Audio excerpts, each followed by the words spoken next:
Bonsoir à tous, nouvelle vidéo sur la chaîne de Zero Choupi. J'espère que vous allez bien. Du coup, moi ça va plutôt bien.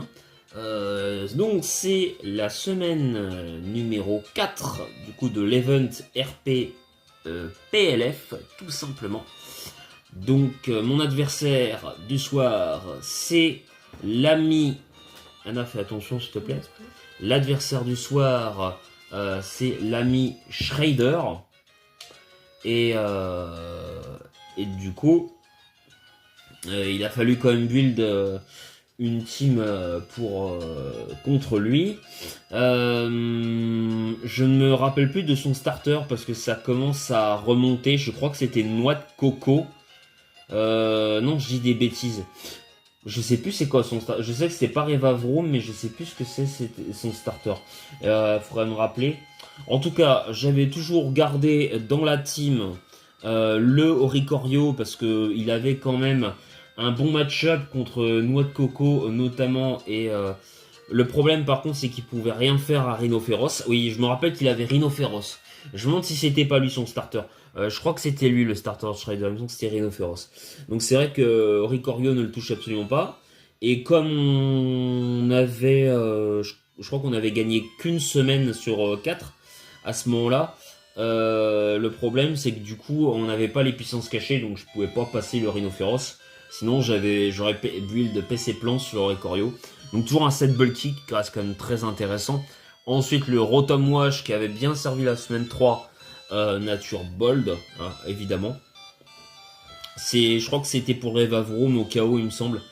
Donc très utile dans ce genre de corps. Je crois que c'était pour Sylvalier s'il pouvait jouer aussi. J'avais mis Defog. Je sais pas si j'avais mis Defog sur le dernier set, mais bon, le Rotom c'est carrément le meilleur peut-être Pokémon de ma team. Je peux pas le. On a aussi donc le fameux le starter du coup de ma team qui est Chapignon.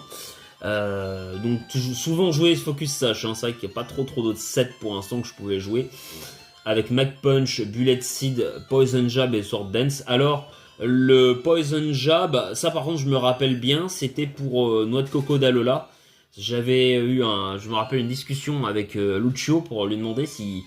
Parce que sinon il y avait Gunshot mais j'avais peur que ça miss. Et je me suis dit, est-ce que Poison Jab...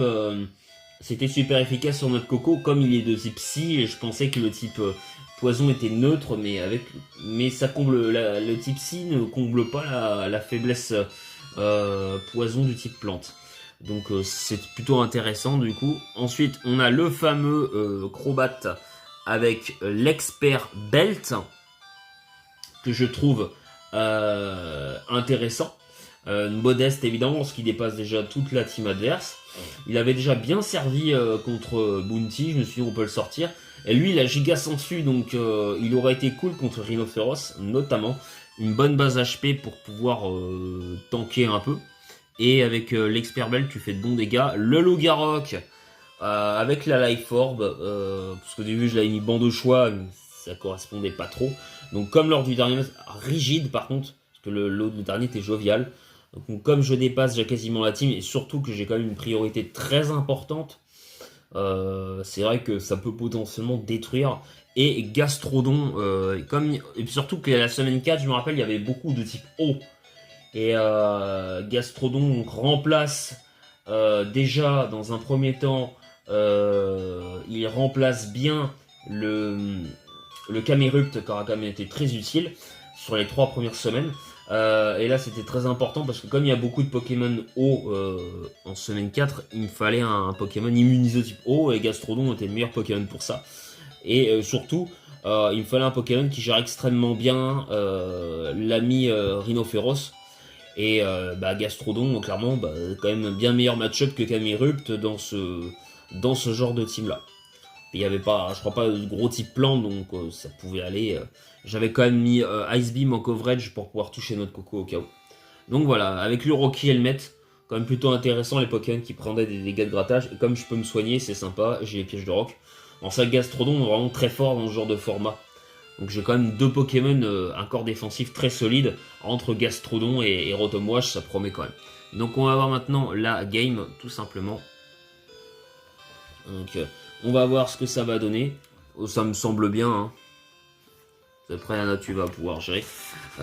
Donc, on va quand même... voilà. Attends, je mets juste la speed en slow et le son en mute parce que en off. Ou mute. Voilà. Non. Ah, je suis désolé. Tu me l'as défoncé. Merde. C'est ma faute. Voilà, ah oui, c'est bien comme ça. Donc, désolé.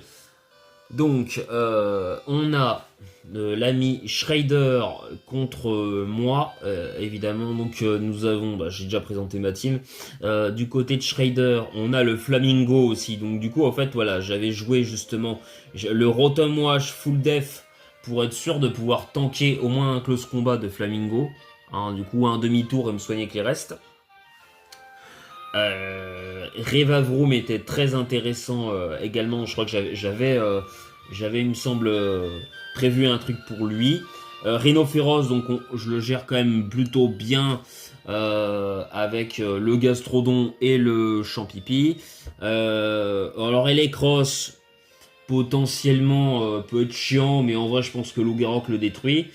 Et ouais, par contre, c'est vrai que ouais, la priorité, je pense, de Accélérock quand même peut être utile contre Flamingo et surtout contre le Revavroom si ce setup. Et j'avais une mâchouille aussi sur Lugarok qui permet donc de pouvoir gérer le noix de coco. Par contre, ce que je n'avais pas prévu, c'est le Staros. J'avais pas prévu du tout de corps contre lui. Et le Pokémon, bah en fait, peut littéralement me 6-0. Alors normalement, j'ai le giga sensu du Nostanfer qui peut être très utile. Mais on va voir ça de toute façon in-game. Du coup, hop, ça va être plus simple. Ah, fais gaffe parce que ça floute. Donc le Breloom contre le noix de coco. Alors là, évidemment, l'idée c'est de me setup, parce que là, l'avantage c'est que j'ai accès à Poison Jab et que je suis plus rapide, et j'ai surtout la ceinture force. Donc je me dis, à plus 2, je pense que je fais quand même le kill. Faut quand même pas déconner à ce niveau-là. Alors, ça fait le psychique terrain, donc ça a tapé avant moi, et je fais le Poison Jab 80%. Je pensais activer le poison, mais pas du tout. Ça va faire le téléport derrière, j'étais très surpris. Ça met le terrain psy, donc ça m'étonne pas parce qu'il exécutoire de type psy, mais j'aurais pas pensé que derrière, le Pokémon avait accès en fait à téléport. Donc je me dis, oh là là, qu'est-ce que c'est que cette connerie? Et là, ça commence à être très dangereux. Et là, ça met le Flamingo. Là, je pense que ça va mettre ça met le Flamingo. Là, je crois que je vais switcher sur Rotom Wash parce que je voulais pas perdre la Focus Sash. Il me semble que je vais switcher. Ah non, le Dual Wind Beat. Ouais, alors ça, j'avais pas du tout prévu. J'avais anticipé le demi-tour ou le rapace. Fais attention, Annabella. Bah ouais, mais là, tu déconnes. Donc du coup, on a le Rotom. Là, j'ai perdu mon Chapignon et j'ai pas kill le Noix de Coco. Donc c'est chiant. C'est chiant parce que du coup... je vais aussi avoir un peu de difficulté à gérer le Rhinophéros. Il y a un truc aussi que j'ai pas trop prévu dans le build, c'est que contre Flamingo, j'aurais pu jouer Rock Tomb, qui aurait aussi été bien pour baisser la speed. Et là, du coup, je me retrouve à être obligé de Volt Switch, hein, parce que je pense qu'il reviendra jamais sur Rhinophéros. Et là, il fait le Close Combat. Alors là, je pensais qu'il était Choice Lock en fait, du coup, donc il m'a vraiment surpris. Non, il est Focus Sash. Alors vraiment, jusqu'au bout, ça surprend. Je décide de mettre le Oricorio. Là, je pense que... Je sais pas pourquoi je le mets d'ailleurs. J'aurai peut-être du... Ouais, je sais pas. Là, je pense que normalement, je devrais double sur Rotom. En anticipant le Rhinophéros. Ok, ça met le Raidon. Est-ce que je double ou pas? Air Slash. Oh ouais, c'est clairement pas un bon play. De ma part, je décide d'aller sur Rotom. Ouais, là, je fais pas du tout un bon play. Là, ça va sur le Staros. Et là, vous voyez, bon, là, je vois, il reste 3 tours de terrain psy. Donc, c'est-à-dire que l'exécuteur d'Alola, il avait le terrain extender de type psy. Le terrain extender, je dis. Donc, pour le champ psychique, c'est très compliqué. Le Lugarok ne peut pas passer de priorité. Donc, c'est chiant. Et là... Bah, le problème, c'est que j'ai pas d'immunité au type psy. J'aurais peut-être dû prévoir un type dark. Mais bon, comme j'ai dit, c'est l'erreur de mon build, c'est que j'ai pas anticipé Staros. Et c'est une énorme erreur. Et je pense que je vais sûrement le payer cash. Et là, du coup, on a le Expanding Force qui part, 59%, je l'avais pas du tout prévu dans le build. On voit aussi que l'ami, tout simplement, Shredder, est un très bon builder aussi. Et qui est habitué à ce genre de format, hein. Il préfère ça à l'Overuse 9G. Donc là, je suis en mode de toute façon, je dépasse pas. Là, je suis parti, de toute façon, il n'y a pas le choix, hein. Il faut taper. J'aurais peut-être dû mettre Gastrodon, ça tue avec Expanding Force. Mais pour moi, de toute façon, j'avais lose là, clairement. Là, on n'a plus le terrain psy. Je décide de mettre le Oricorio, mais bon, je le mets en mode peut-être faire semblant de ce setup. Est-ce qu'après, au moins, je double au moins sur Gastrodon, ce serait quand même. Mais tout à l'heure, j'aurais dû double en fait sur le Rotom. Je décide d'aller sur Crobat. Voilà, et Expanding Force. Et j'ai fait l'erreur. Alors, il y a raison de rester. Moi, c'était le play que j'avais pas le choix. J'ai anticipé le Raidon. C'est une erreur de ma part. Alors qu'en vrai, j'aurais dû faire le Revelation Dance. C'était très risqué en vrai. Hein. Il aurait dû aller sur Raidon. Hein. Il avait rien à perdre à y aller, je pense. C'est vrai que c'était très risqué pour lui. Je pense, il gagne à ce moment-là, mais c'était quand même, très très risqué. Donc là, du coup le Oricorio, je pense que je vais décider. Ouais, je double sur Gastrodon, mais ça va littéralement pas changer grand chose. Là, c'est décidé de mettre sur Flamingo. Et je crois que je vais mettre les pièges. Ouais. Alors pourquoi je mets les pièges de rock à la fin?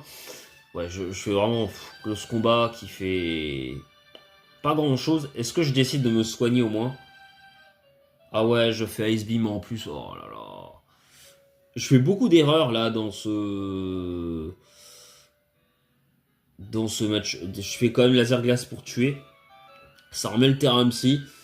Ouais, je me retrouve en 0-4, mais en vrai, c'est vraiment pas extraordinaire. Hein. Hulk Expanding Force qui me termine.